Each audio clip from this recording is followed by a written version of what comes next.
नमस्कार, मी पंजाब डक. आज आहे 19 जून 2025. मी म्हणलं होतं ना दुपारच्या राज्यामध्ये सरी होती. आज या ठिकाणूनच मी अंदाज दिला होता की राज्यामध्ये सरी येणार आहे. तर पाहू शकता हे आपलं शेत आहे ना, इथं शेतामध्ये गाडी उभा केलेली आणि पाऊस सुरू झालाय. राज्यातल्या सर्व शेतकऱ्याला सांगतो, हे तातडीचा अंदाज म्हणून सांगतो की राज्यामध्ये सांगायचं झालं आज 19 जून, 20 जून आणि 21 जून या 3 दिवसामध्ये सरी येणार आहेत. भाग बदलत पडणार आहेत. सगळीकडे सर्वजोर पडणार नाही, पण आज उद्या परवा या 3 दिवसात माझं चांगल्या जोराच्या सरी येणार आहे. अर्ध्या घंटाचे येणार आहे, 20 मिनिटाचे येणार आहे, 10 मिनिटाचे येणार आहेत. म्हणून हा अंदाज लक्षात द्यायचा. सांगायचं झालं तर जिल्ह्यावाईज सांगतो तुम्हाला.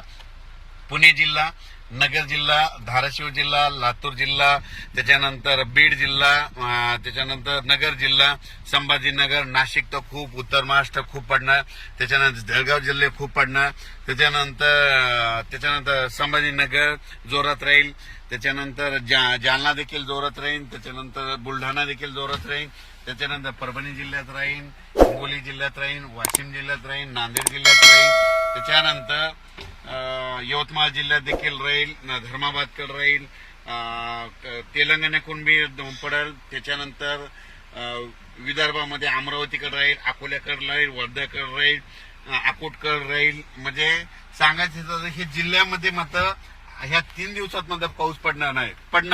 पण सगळीकडे असं तुम्ही समजा एखादा जिल्हा असतात, सगळ्या संपूर्ण जिल्ह्यात नाही पडणार. उदाहरण सांगतो, आमच्या परभणी जिल्ह्यात जवळपास 800 गाव आहेत. तर त्या 800 गावाला नाही, पण ह्या 3 दिवसात मात्र 70% गावामध्ये, 50-70% गावामध्ये पाऊस पडेल. म्हणून हे लक्षात येतं.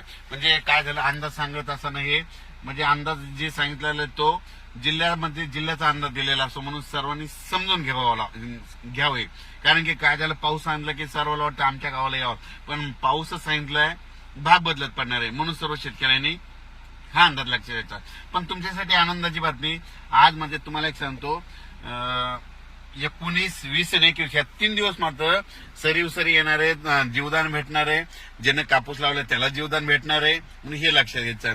अचानक वातावरणात बदल झाला तर लगेच एक मेसेज दिला जाईल. आणि राज्यामध्ये आता वारं जे सुटलेलं आहे ते काय होणार आहे, 24च्या नंतर बंद होणार आहे, 25 पासून बंद होणार आहे. आणि पाहू शकतात हे दुपारचे 12 वाजून